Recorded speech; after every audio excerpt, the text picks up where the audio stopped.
എന്ന ജന്മം പാരിൽ സ്നേഹത്തിൻ കടലാണ്. നന്മ എന്ന പൂമരമുമ്മ സഹനത്തിൻ പൊരുളാണ്.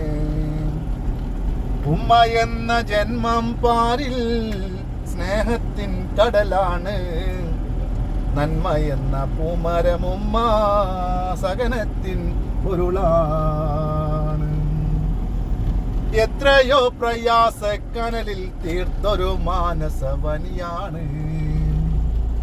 ഏറെ നാളിൽ കണ്ട കിനാവിൻ സൽസന്താന പൂവാണ്. എണ്ണി എണ്ണി നാളുകൾ തീർത്തത് മക്കളെ മുന്നിൽ കാണാനാ. എണ്ണി എണ്ണി നാളുകൾ തീർത്തത് മക്കളെ മുന്നിൽ കാണാനാ. എന്നും ഉള്ളിൽ കണ്ണീർ വാർത്തത് ചുണ്ടിൽ പുഞ്ചിരി വിരിയാനാ. പൂമക്കൾ പൂവിട്ടു വാർദ്ധക്യ സന്ധിയിലവരെ